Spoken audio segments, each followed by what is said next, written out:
This is Dylan's Doodle cast. So first, all the cells are in the middle, and they're like sleeping. Yeah, they like to sleep. And all the homologous chromosomes are in the nucleus, and it's not really doing anything. And there aren't any spindle fibers yet. So then the DNA. So the DNA copies, and instead of just being homologous chromosomes like this, they become sister chromatids. So they're two identical chromosomes because the DNA copies itself. So now you have a bunch of pairs of sister chromatids hanging around the cell. Yeah. That's called prophase. Then in metaphase, all the sister chromatids line up in the middle, like so, and the spindle fibers start to pull them to opposite ends. Yeah. And yeah. Okay, then in anaphase, the spindle fibers start to separate the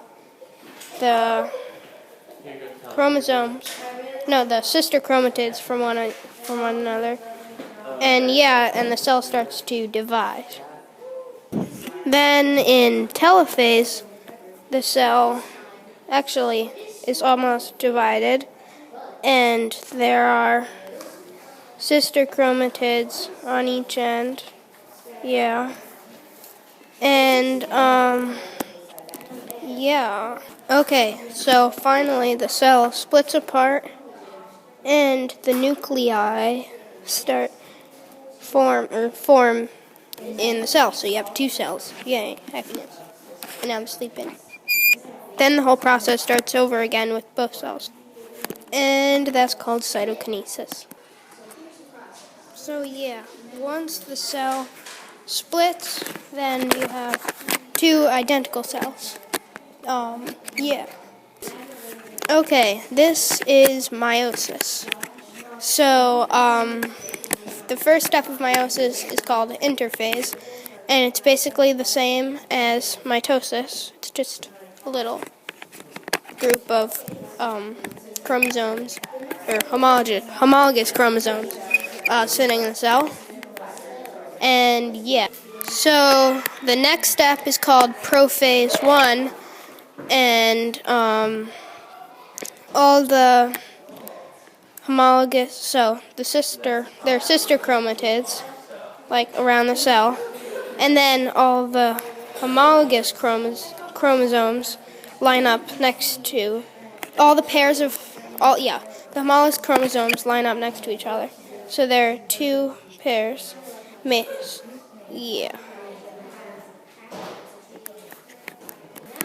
The next step is metaphase, and in this, all of the homologous chromosomes line up in the middle of the cell. Yeah. And the difference in this is that it's 4 sister chromatids wide. 1, 2, 3, 4. And in mitosis, it would only be 2 sister chromatids wide. The next step is anaphase 1, and the homologous chromosomes get pulled away from each other by the spindle fibers. Yeah.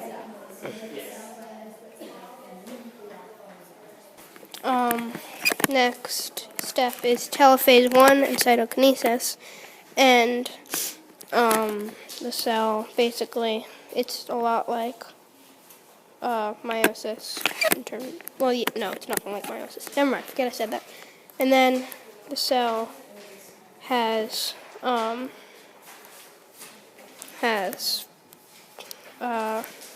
homologous chromosomes, homologous chromosomes in different cells. Next is prophase 2, and in this the sister chromatids pair up. Yeah.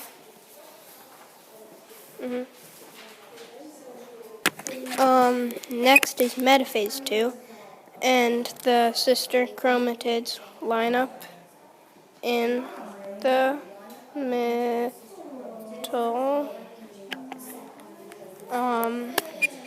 Yeah. Then in anaphase 2, the spindle fibers start to pull the sister chromatids away from each other. So this is basically identical to mitosis, except the homologous chromosomes are in different cells.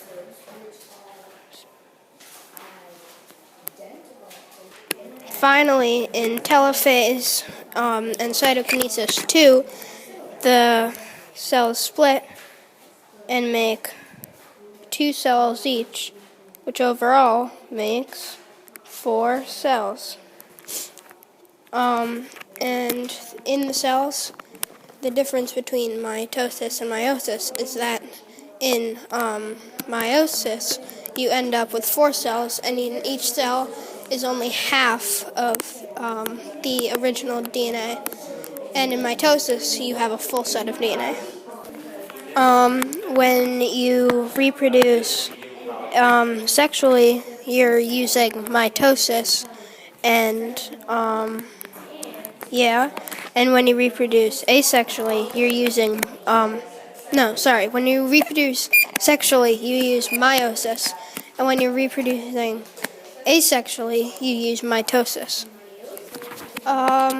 Some environments that are good for asexual is like harsher environments because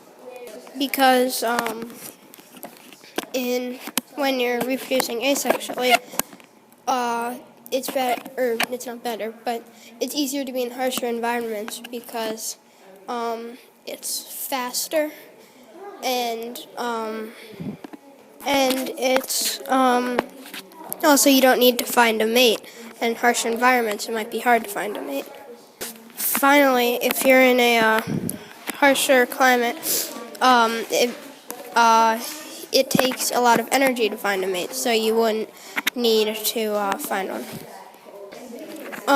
Animals that reproduce sexually are good in changing environments because they can adapt, and if there's like a lot of they're good in busy environments because that means they can find mates, and it also protects. So if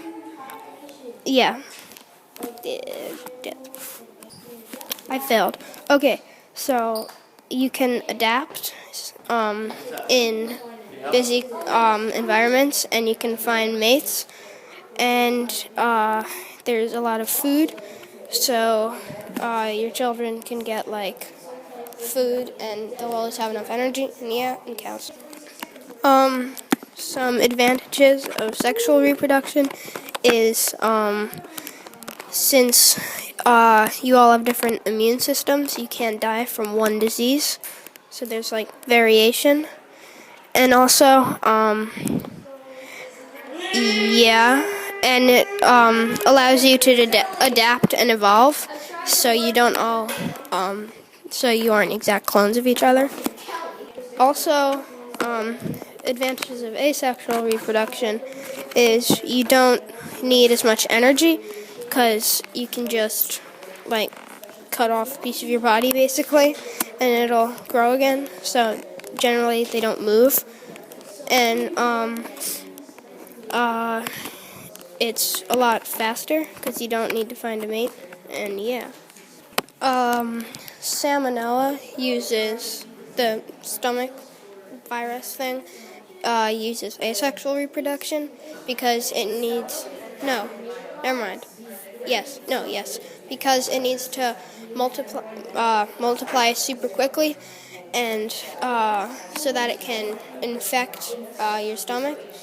And if it produced sexually, it would take a lot longer to reproduce. And yeah. I'm done. Another example is of asexual reproduction. It's a starfish, and since they don't really move, it's a lot easier if they can just lose a body part. But they also reproduce sexually.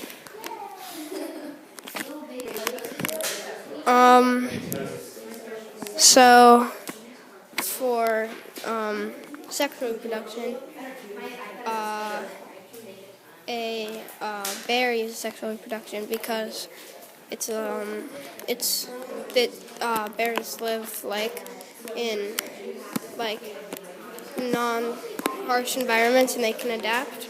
So yeah, and it also allows them variation, so they don't all die from the same disease. And since they live in a good environment, they can find mates quickly and easily. Another example is a raccoon, and since they live in like busy environments, there's a lot of food for them, so they reproduce sexually, and it'll make them have different immune systems, so they don't all die from the same disease. And yeah. Some more stuff that I forgot to add is like some places, like specific places where sexual reproduction would work is the rainforest, because there's a lot of life. And I'm just going to draw a tree because, yeah, that's cool. There's a lot of life. And there's a lot of food, like meat. That's meat on a plate. Yeah. And yeah. Also, another example for starfish is that they don't, not only does it take a lot of energy to reproduce, but since they literally can't move, they have to reproduce asexually. Adios, amigos. Made with Doodlecast Pro.